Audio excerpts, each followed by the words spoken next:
How can you become a valuable and promotable partner to your leader? Well, it starts with an understanding that your leaders are under constant pressure to deliver value to the company.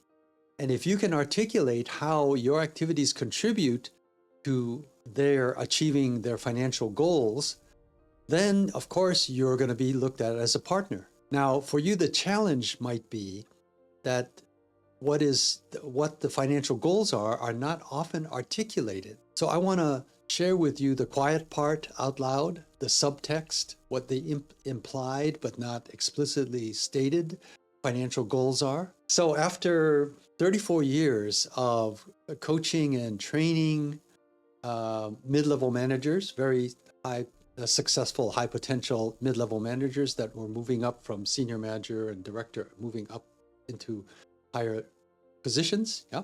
After 34 years of doing that, I think I've discovered the very key financial phrase that will communicate to your leaders that you are aligned with their objectives. And that phrase is return on investment. Now, for some of you, you may be unfamiliar with this term, return on investment, or you've heard it in conversations, but you don't really know exactly precisely what it means. And if you don't, then you might be insecure about using it in a phrase because you might be using it, in a slightly, incorrect way. Well, this video is going to help you understand in a non-technical and an intuitive way what this phrase return on investment actually means. There's two parts, of course, to the phrase, return and investment. So let's start with the first part. Return really is, going back to a previous video, it's an annuity. It's really a forecast of the extra profit that your project or initiative or program is going to give the company over a time period, say, 3, 5, 10 years, let's say 5 years, okay? So return is the annuity of your project that is forecasted over the next time period. And then investment is the extra expenses that are involved in creating that extra annuity. And the expenses involve mostly salary for your time involved in the project and your team's time. That's about 70% of the expenses or the investment. And then about 30% of it might be non-salaried expenses, out-of-pocket types of expenses. And that's the investment. So now you've got two parts. You've got return and investment, and somehow you combine them.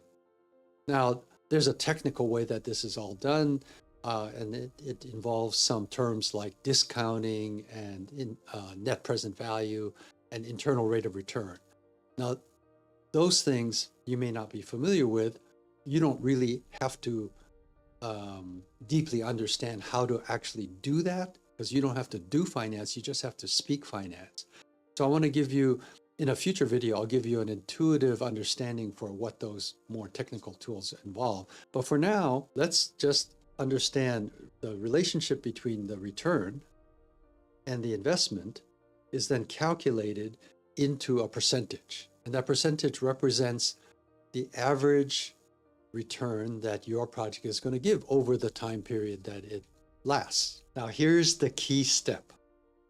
That percentage is going to be competing against other projects who want budget as well. Your leader has, let's say, enough budget for 3 projects, but he is, you and your peers are recommending 10 projects, right?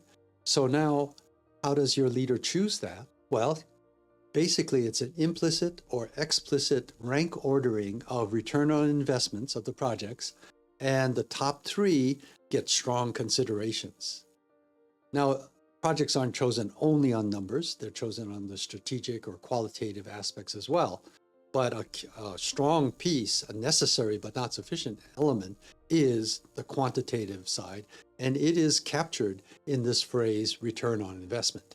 Okay, so your project is rank ordered against other projects. And then lo and behold, you may be selected. Your project may be given the budget. But now maybe you understand why, when your project is not selected, you might understand why. It's a great project. It's got terrific prospects for revenue, serving the customer, enhancing the reputation of your company, etc. But why wasn't it chosen? Well, it has to compete with other options that your leader has, because they're under constant pressure to make sure their budget is used in the best possible way. Now, how would you use this phrase? Let me give you an example. John was a senior director of product management at Thermo Fisher Scientific, took my course. He went back, and he was better able to explain the value that his projects, his products, his initiatives were going to give back to the company. So that's number one. Number two is that it allowed him to be a more active participant in the discussion, the strategic discussions about which projects should be done, which products should be supported. And number three, he found that he was able to direct the conversation in the direction he wanted to go.